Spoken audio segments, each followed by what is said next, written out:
In this episode of the IT Experts podcast, we help you eliminate security anxiety with the guys at ThreatLocker.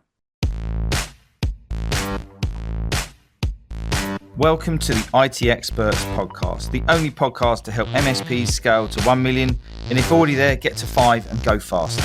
At the end of the day, isn't it all about building a business that works for you rather than you for it? I hope you enjoy the show. So good morning, good afternoon, good evening. Welcome to the IT Experts podcast. Today we've got a really special show.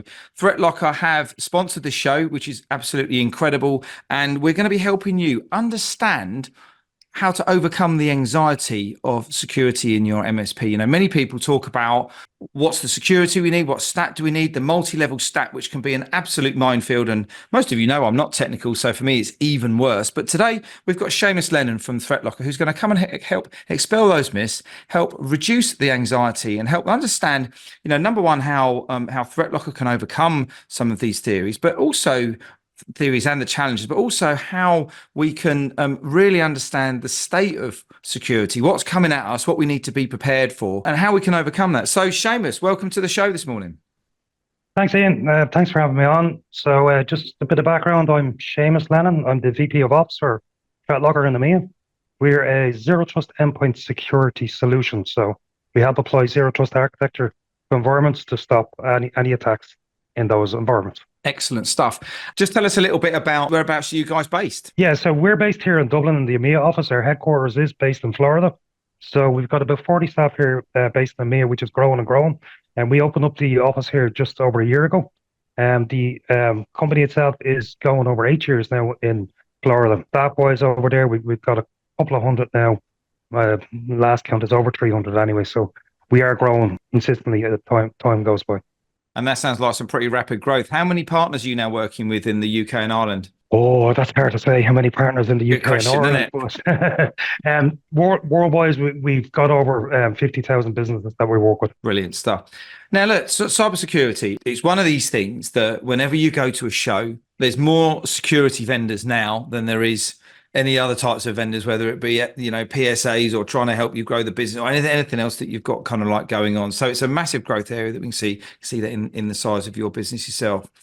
2024, you know, I think we've recovered from the good old pandemic, and we've had a couple of years have been quite interesting. All the bad guys have been busy there, sitting in their little dark dungeons or their ivory towers, whichever way they want to cut their cake. And they're out there now running really, really successful, professional, organized crime to get to the MSPs and clients, right?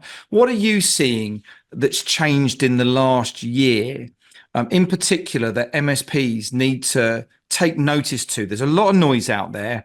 As I say, there's a lot of products, but what's the thing? If you were running an MSP right now, what would be the things that you want to make sure that you've got covered off to help you sleep at night? So the things that you want to cover off, like I come from an MSP background, so I understand the worries that MSP have for protecting their clients. Traditionally, it was about, you know, encryption.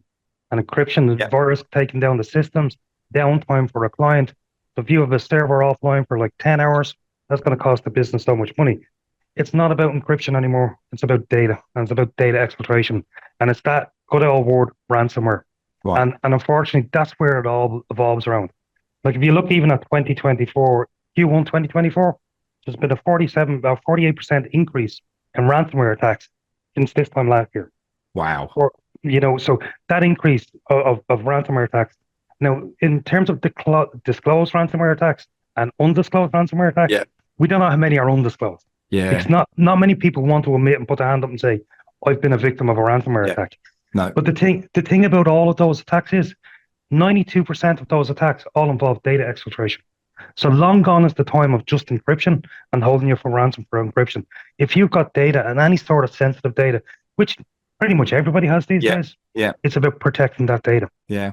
And it's, you know, and we know this, it's about protecting the MSP, but also because the MSPs are hot topics, you know, hot targets, which is why, you know, when you start thinking here, all these little rumbles going on with the government about accreditation and certification for MSPs when they're holding this information, you know, we all know that MSPs are a hot target, and MSPs focus on their own security. And then they've also got this whole thing where they've got this whole sales thing to do, where they've now got to try and protect their end clients as well. One thing that we hear a lot, and I think you might hear this a lot as well, and I know that you've overcome this in many ways in the way that you guys operate, is shiny ball syndrome, right? Go to an event, get on a webinar, before you know it, you've got 5 or 10 new security products. Because I've bought more, I'm safer, so I'm really in a great place. They don't implement them. They don't, when I say they don't implement them, they don't use them for the full capability. They don't Yes. connect them all together. And then before too long, and it happens in our peer group here at the Growth Hub, they're sitting there going, "Oh, do you not get this to do that? No, I didn't know it did that. Do you not get this to do that? No, I didn't know it did this." And I know John came up to us, John McNamee, your guy, to one of our Tech Tribe meetups, and he said, "Look, that just doesn't happen with us because we help you implement it." Do you want to just explain a little bit about how you don't kind of leave the shiny ball hanging when you sign up a new client? Yeah. So as I say, coming from that background of an MSP, we had implemented ThreatLocker, and I was so impressed with it. You know, I've drank the Kool-Aid. I know the VP of Ops for EMEA for ThreatLocker. That's how good it was.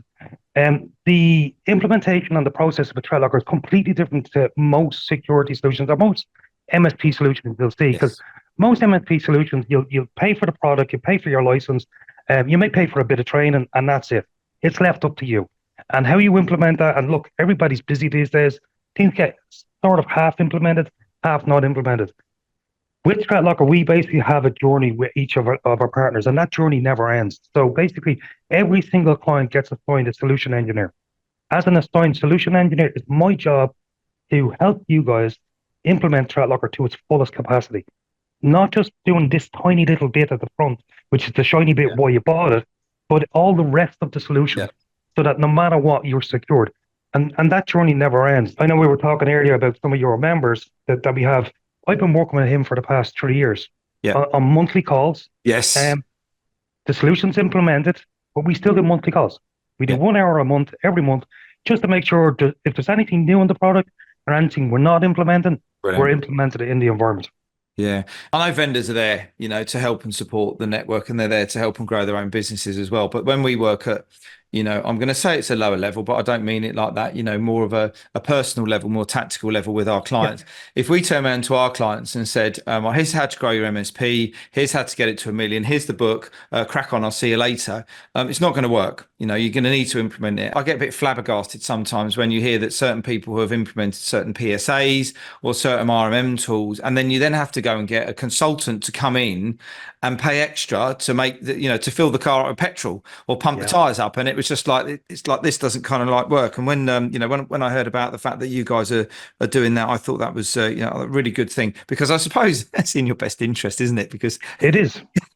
It's a bit no-brainer, really, isn't it? Yeah, it's in everybody's best interest. It's in our best interest as ThreatLocker, because look, we ensure that no clients are ever hit with ransomware. And the only way we can do that is to implement the product and the solution to its fullest and have everything in a secured state. On top of the solution engineers, like we're backed with a 24/7 support service. The guys are amazing. Ask any members of the MSP Growth Hub that have ThreatLocker, they'll tell you. Response time in less than 60 seconds the majority of the time. So we're always there to help. So we never leave our partners out to dry, to be honest. And I'm curious as well, because you've got, you know, there's obviously lots of different APIs that sit in between all the tech stack that we have for the clients. Do you also advise clients because I know that, you know, ThreatLocker doesn't do everything, does it? You know, it does a certain things we're just going to cover off in a minute. But do you help them to identify if there's any issues with other products that you're trying to connect it with, or if they may not be set up? I know you're not there to do the whole stack, but do you go to that level of, oh, hang on a minute, you might not be connecting with your PSA properly, or this or whatever? Do you go to that level? We do sometimes as well. It depends on the client and how in depth we are in their environment. We run alongside a lot of other security solutions as well, so we can use those to our benefits as well, and sort of sit as that layered approach as well when it comes to the environment. Because a lot of people will go down the route of, oh, well, I have this solution, so everything needs to work with this solution, or this is what I'm doing. Well, we just sit on top of the solutions and say, look, well, this is what we're doing in the first instance. So we do that sort of holistic view of the environment and what they're doing and where we can sit in. The whole premise of ThreatLocker is, if you think about traditional security solutions for endpoints, it's antivirus. And what's it there to do? Look for known threats, stop and block those known threats. But ransomware attacks is not about, malicious software anymore. Like I can use genuine software, three pieces of software to exfiltrate your data, encrypt your whole environment, and hold you to ransom. Yeah. You're not malicious software. Yeah. 7-zip, PowerShell, and AnyDesk with full remote access can encrypt all your machines, and I can exfiltrate all your data. I haven't written malware for that. I've just used the software that's available. So You're again, scaring me now. yeah, again, it's about allowing what you need to allow and only allow that in the environment and block and deny everything else. So if you take it from that concept, if we're blocking everything that we don't need to run in the environment, and as part of the ThreatLocker solution is application allow list, which does exactly that, we're not constantly looking for every new malware that's written every single day, every minute of every day, because we're just blocking everything. So the good, the bad, and the ugly, as I like to say. So MSP's got himself a nice little shiny stack. He's all happy because all the little lights are flickering and all the little things are all nice and green and everything like that. How do they know that their security stack is working? What are some of the key things that every MSP on this podcast should be listening to say, these are the basics. This is the Janet and the John, because whenever we've had these conversations in the Growth Hub before, depending on the size of your MSP, depending on the complexity of your MSP, and also depending on the types of clients you've got in your MSP, depends on how much of an ear you put to the speaker on cybersecurity, isn't it? Mm-hmm. Some of the little guys will go, do you know what? I'm busy enough as it is. I ain't got time for this. Yep. Some of the medium-sized guys might say, do you know what? My clients, they're not a big threat. I'm kind of cool with it. How does an MSP know that their stack's working? You see, that's the only thing. The only time you'll know when your stack's working is when something goes wrong. When it goes wrong. Not if it goes wrong, it's when it goes wrong. And just to go back, like I remember about 10 years ago, we had a client ourselves here in Ireland. Now we had a full security stack in place. Everything was there. We didn't have ThreatLocker at the time. And this particular client got hit with ransomware. They were down for 22 hours while we did a recovery. The first thing that we said to ourselves is, let's hope the backup is working. Let's hope. And it's that hope. And as an MSP, it's always your fear because it's your responsibility to have all of the implementations and the tools working. Yes, we had a successful backup. We restored that client. 4 weeks later, same thing happened again with the same client. Now, we had the best security we could have at the time. We had everything else in place. It turns out one of the secretaries liked to click on links on absolutely everything. And that's how they got ransomware twice over. And he asked me at the time, the owner asked me at the time, he said, look, Seamus, how do I stop this? And I was like, I'm sorry, but the only answer I have right now is to sack the secretary. That's the only thing I could say. Because at the time, there was no solutions out there that we could implement that would stop this. And that's the thing. We have a number of clients, and I was only speaking to a client yesterday, and he said, the best thing about ThreatLocker is I go to bed and I sleep at night, and I don't worry about anything. And that's it. So they weren't targeted. It was just unfortunate that Clicky Happy Claire, other names are available, was out there just like inviting them in. Oh, yeah. Oh, my word. So, oh, my word. And that's it. So, again, it's one of those things. And we had the best security stack that we thought at the time, but it clearly wasn't working. Yeah. It clearly wasn't working. Just question on that then. What do you do so the system comes along, install it all in, lovely stuff. You're then doing the onboarding with the business owner and everything like that. What do you do to provide any type of security awareness? Because we know that the number one problem for any security is the hand that goes near the mouse that clicks near the thing they shouldn't be clicking on, right? So it's all the human intervention, isn't it?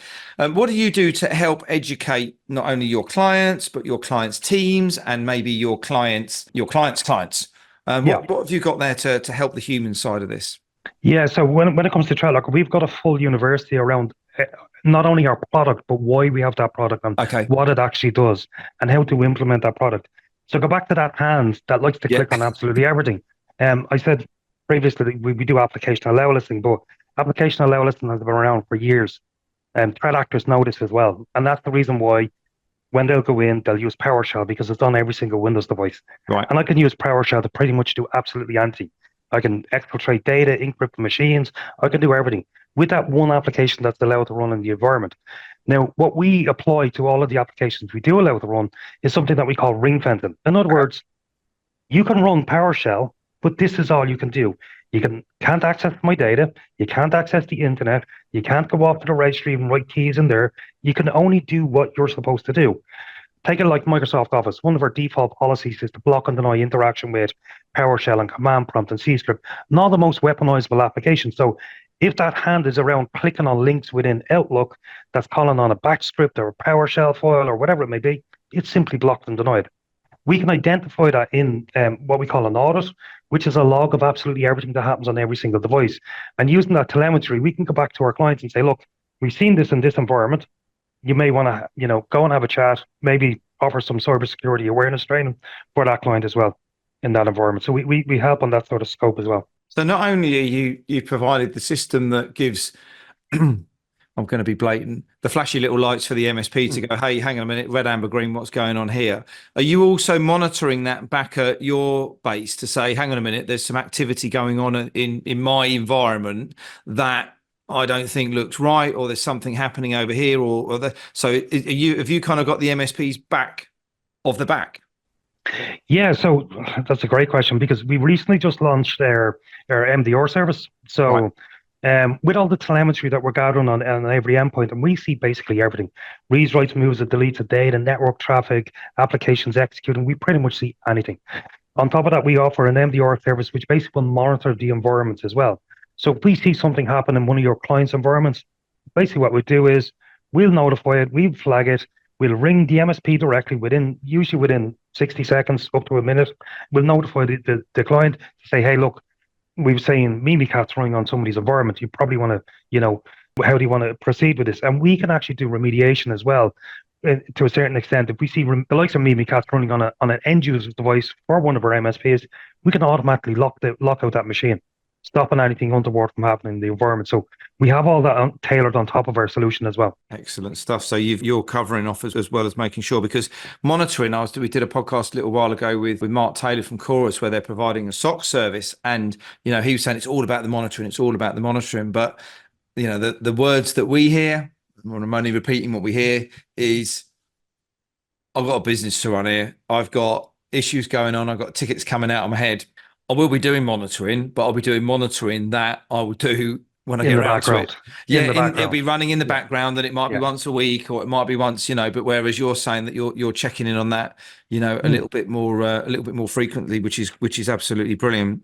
Yeah, and that's probably the focus of where ThreatLocker comes in. And in terms of the MSP, is like we have a full what we call cyber heroes, a full cyber hero team, support team that work on your behalf. So, even if, let's say, we implement application allow list and something gets blocked for one of your clients, they need access to it. It's, 2 a.m. in the morning for you guys. You guys don't work 24/7, or your clients don't work 24/7. Well, our team do. Yeah. They can approve that request based on a given condition and say, okay, well, this user can have access to that. Or if they try to install something that doesn't look right, remote access tool or whatever it may be, we can just flag that to the MSP and say, look, this came in for a request. We don't think we should allow it. What do you think? And that's it as well.